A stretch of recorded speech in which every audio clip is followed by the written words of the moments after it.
तहरीक इंसाफ ने शायद ये कभी सोचा नहीं था कि 2023 के अंदर जो इलेक्शन होने जा रहे हैं 2024 में, बल्कि उसमें उनकी पार्टी की सिचुएशन ये होगी जो इस वक्त हुई हुई है।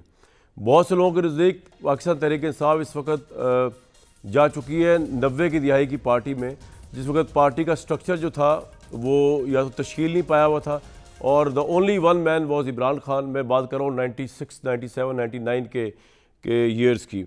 और आज वही सिचुएशन उसको फेस करनी पड़ी, क्योंकि अब तो उससे भी बुरे हालात इसलिए कि उस वक्त तो एक इमरान खान थे कि पार्टी की तंजीम नहीं भी थी 1990s की दिहाई में, लेकिन इमरान खान थे जिनके इर्द गिर्द पार्टी बनना शुरू हुई।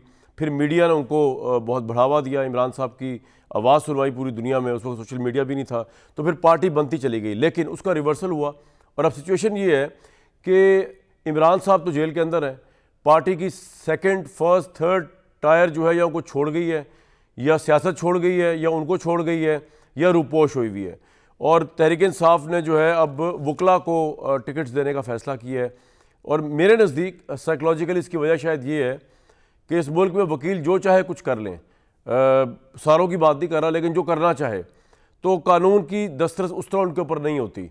मतलब उनको पकड़ना, या बेशक चाहे वो कानून ही क्यों ना तोड़ दे, उनको पकड़ना या उनको हैंडल करना ज़रा मुश्किल हो जाता है। तो उन्होंने सोचा कि वकला जो है वो शायद पाकिस्तान तहरीक इंसाफ के लीडर्स की तरह रेत की दीवार साबित नहीं होंगे।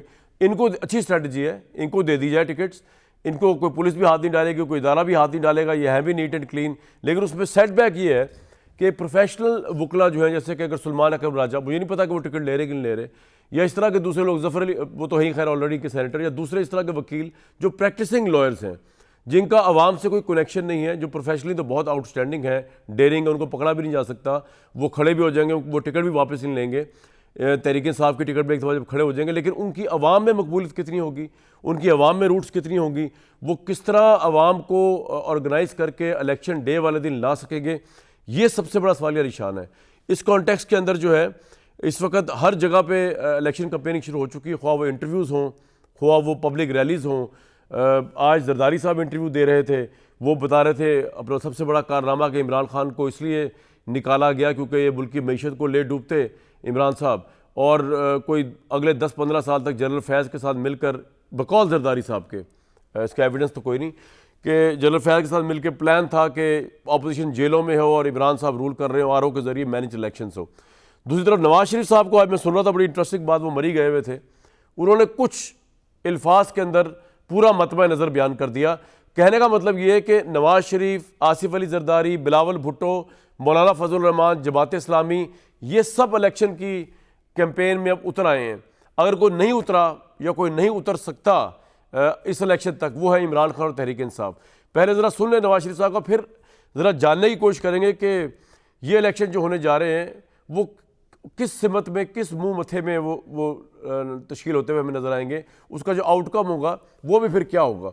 नवाज शरीफ साहब ने आज क्या कहा, जरा सुन लें।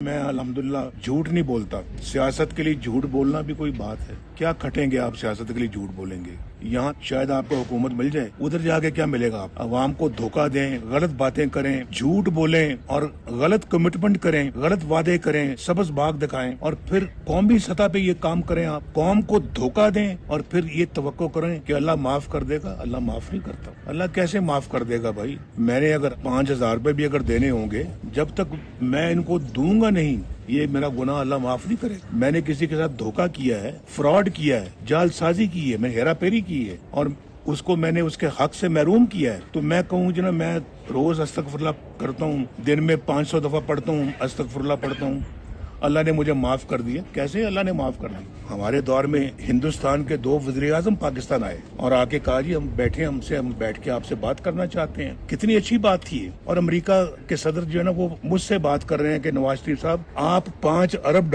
ले लें, धमाके ना करें। तो मैंने अच्छा किया ना, मैंने $5 अरब नहीं लिए, लेकिन धमाके कर दिए मैंने। वो $5 अरब मैं कहता ना, मुझे दे दो यार, पाकिस्तान के लिए नहीं, मुझे दे दो। वो कहता अच्छा तुम ले लो, धमाके ना करो, चाहे मेरा बाद में जो कुछ भी बनता वो बनता, लेकिन हमारा अपना एक ज़मीर है, एक असूल है और खौफे खुदा है। सोचने वालों ने ये नहीं सोचा भाई नवाज शरीफ के खिलाफ कुछ और नहीं मिल रहा, भाई नहीं मिला, चलो इसको बेटे से तनख्वाह लेने पे फारिग कर दो। किसी मुल्क में ऐसा होता है? ये पहली मिसाल पाकिस्तान ने कायम की है, अपने बेटे से तनख्वाह ना लेने पर फारिग कर दी। नवाज शरीफ था डॉलर 104 रुपए पे था, नवाज शरीफ था रोटी 4 रुपए की थी, बिजली के बिल लोग हंसी खुशी अदा करते थे और बिजली आ भी रही थी, पाकिस्तान के अंदर गैस भी आ रही थी, पाकिस्तान के अंदर हर चीज की माशाल्लाह फरावानी थी। आज 20-25 हजार रुपया कमाने वाला शख्स जिसके 2-3 बच्चे भी हों गुजारा कर सकता है? यार बताओ मुझे, किसने इस मुल्क को इस हाल तक पहुंचाया है? किसे कहानियां तो आप सुन रहे हैं उनके बारे में, अब भी सुन रहे हैं आप। ये किरदार था उन लोगों का, बगल में छुरी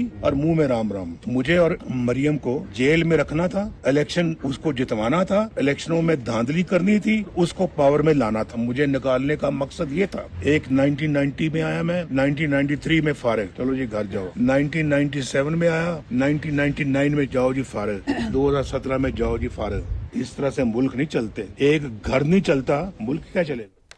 बहुत से लोगों के नज़दीक नवाज शरीफ साहब ने अपना दर्द दिल अवाम के सामने रख दिया कि जिस तरीके से वो मुल्क की खिदमत करने आए उनको निकाला गया। लेकिन इस वक्त नवाज शरीफ और आसिफ अली जरदारी ये दोनों बराजमान हैं हर लिहाज से, और तहरीक इंसाफ जो है वो आउट है। ये इलेक्शन बग़ैर तहरीक इंसाफ इमरान खान के कितना क्रेडिबल होगा? ख्वाह नवाज शरीफ साहब कस्में उठा लें कि मैं मुल्क की तकदीर बदल दूंगा, जरदारी साहब कह दें कि मैं तजर्बे के साथ आ रहा हूँ, वॉट एवर, ये इलेक्शन होने से पहले ही कितना क्रेडिबल रह गया, इस पर ज़रूर बात करेंगे। क्योंकि आज इलेक्शन कमीशन ने जो है वो सारा स्केड्यूल भी जारी कर दिया है कि कब लिस्टें आएंगी, कब लिस्टें नहीं आएंगी और क्या मामला चलेगा। जी उस्मा साहिबा, जी भट्टी साहब कन्विंस नहीं हुए। मैं तो कह रहा था कि दर्द दिल रख के नवाज शरीफ साहब के मसाइल को सुना जाए। नाम आज से आप रख दीजिएगा इरशाद भट्टी की जगह हक्का बक्का सीनियर तजिया। बिल्कुल ठीक है, ये कर दें। तो उस्मा बुखारी साहिबा, लेकिन मजा नहीं आ रहा इलेक्शन का ना, इमरान नहीं है मैदान में, तो उसके बगैर जीत के भी क्या करेंगे?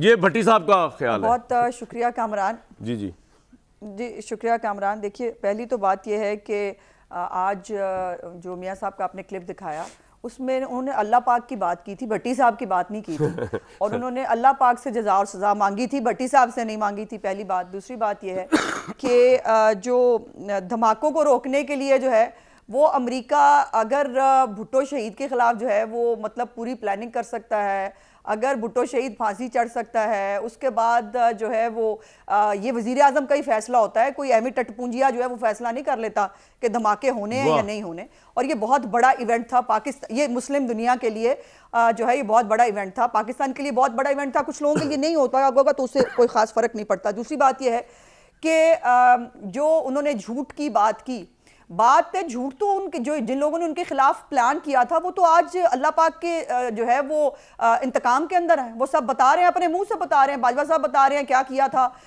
जनरल फैज कह रहे हैं मैंने अपने जनरल साहब से और साकिब निसार ने सबने हमें मिलकर किया मेरा था। तो सवाल ही ये नहीं था, आप फिर तारीख में चली गई। मैंने नहीं इस्टेब्लिशमेंट से एक मिनट नहीं, मुझे जरूरी है ना कामरान, जरूरी है। जब एक बात की गई है तो उसका जवाब देना भी जरूरी है।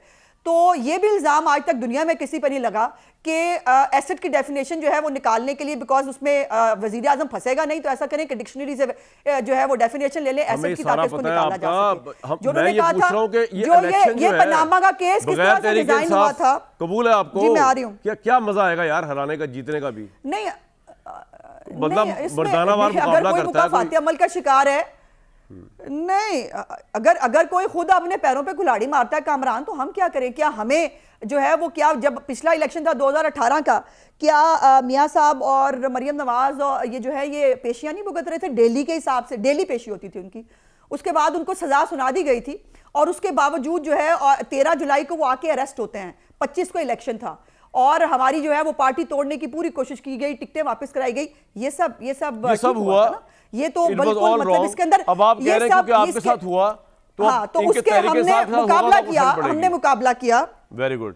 यानी नहीं ऐसा नहीं है, अपने हमने कुछ नहीं किया। नो कामरान, नो बिल्कुल नहीं, हमने कुछ किया है क्या जो है वो हमारी वजह से जो है वो ये इनकी जो पार्टी के लोग छोड़ के जा रहे हैं, ना करते 9 मई, मैंने कराया 9 मई, या नवाज शरीफ साहब ने फोन करके कहा था इमरान खान जरा जाना ना, ऐसा करो कि 9 मई को जो है पूरे मुल्क में आग लगवा दो, मियां नवाज शरीफ साहब ने कहा था? नहीं, उसने खुद Right. किया। फिर 1 साल बकायदा उसने पूरी कैंपेन की, पूरी कौम को उकसाया, पूरी कौम को फौज के खिलाफ खड़ा किया, और खड़ा करके फिर जो है वो अभी मासूम बनते हमें पता ही नहीं था वो हसान नियाजी जो है वो किसकी जो है वो पैंटे लहरा रहा था। मुराद सईद क्या कह रहा था ऑडियो के ऊपर, आपने आपका सुनी point है आ गया ना? जी। आपको जगह बता दी गई है, बस बिल्कुल आपने ठीक। वहां परवेश जाना साहिबा। है। 20 शहरों में लोग एक ही जगह पे जाते हैं, कमाल है। ठीक।